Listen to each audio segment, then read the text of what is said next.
Pemilihan bahasa Melayu.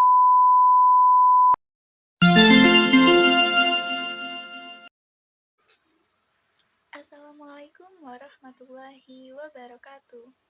Halo teman-teman semua, apa kabar?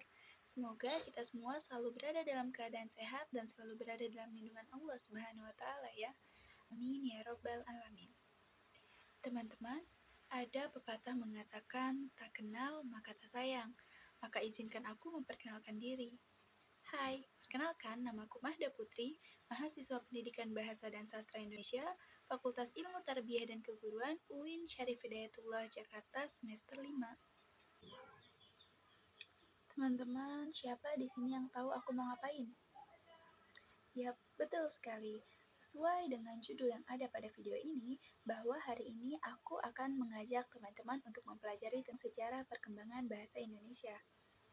Kira-kira di sini ada nggak sih teman-teman yang sudah mengetahui sejarah perkembangan bahasa Indonesia? Ada? Yap, tentu. Tentu bagi sebagian orang, sejarah ini adalah tidak asing, terutama bagi mahasiswa pendidikan bahasa dan sastra Indonesia nih. Untuk itu, aku mau mengajak seluruh teman-teman untuk memperdalam dan mengingat kembali mengenai sejarah perkembangan bahasa Indonesia. Silahkan disimak baik-baik ya.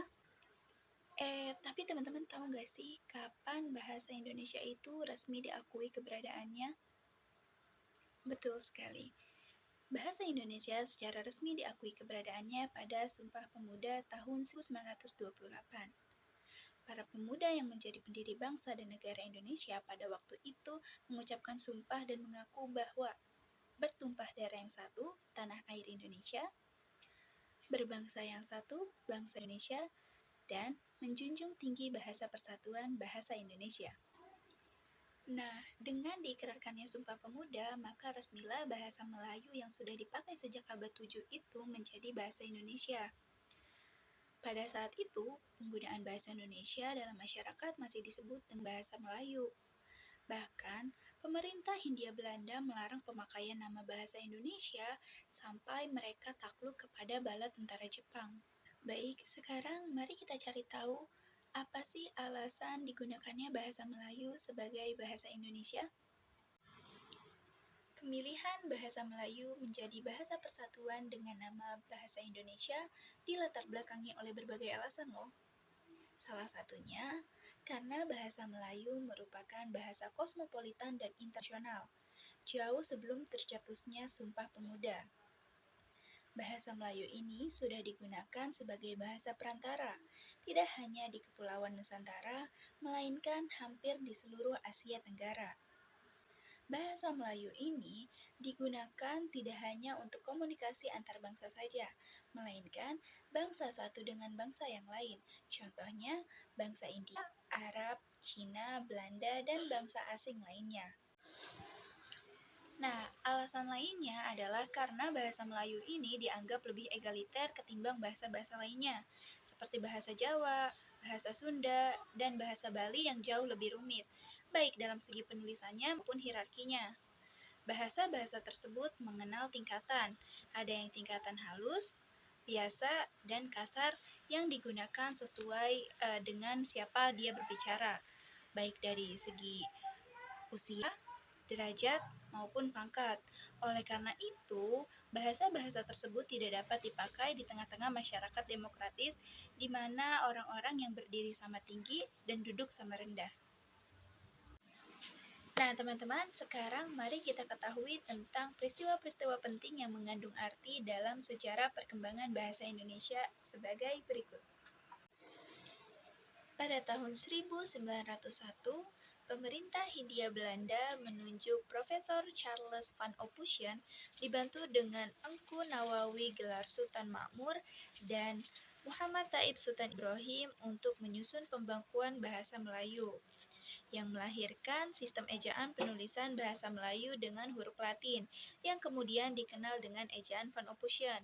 Ejaan Van Ophusen ini merupakan sejarah pertama bagi perkembangan bahasa Indonesia. Selanjutnya, pada tahun 1947, di mana masa negara Republik Indonesia masih berpusat di Yogyakarta, didirikanlah sebuah panitia ejaan bahasa Indonesia yang diketuai oleh Menteri Pendidikan, Pengajaran, dan Kebudayaan, yaitu Mr. Suwandi.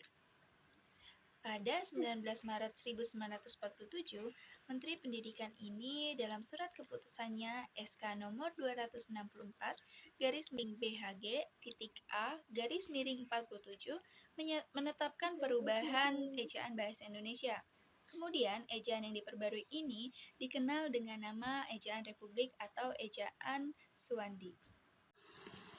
Selanjutnya, pada tahun 1963, ada upaya dari pemerintah Republik Indonesia dan pemerintah di Raja Malaysia untuk mengadakan satu ejaan.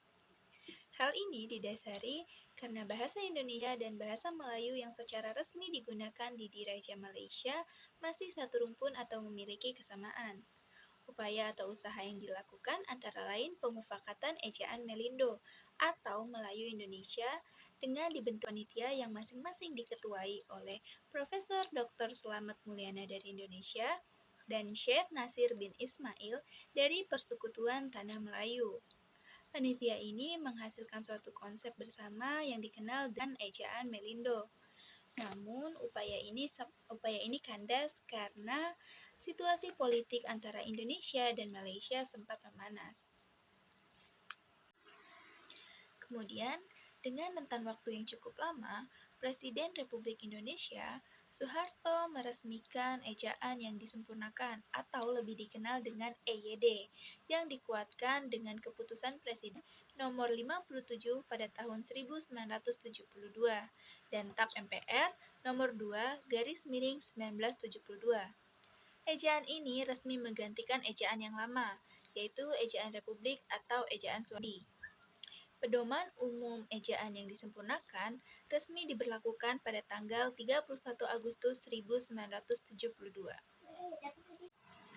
Ejaan yang disempurnakan ini resmi diberlakukan dan dipakai kurang lebih selama 43 tahun, sebelum akhirnya Menteri Pendidikan Anies Baswedan menggantinya dengan PUEB.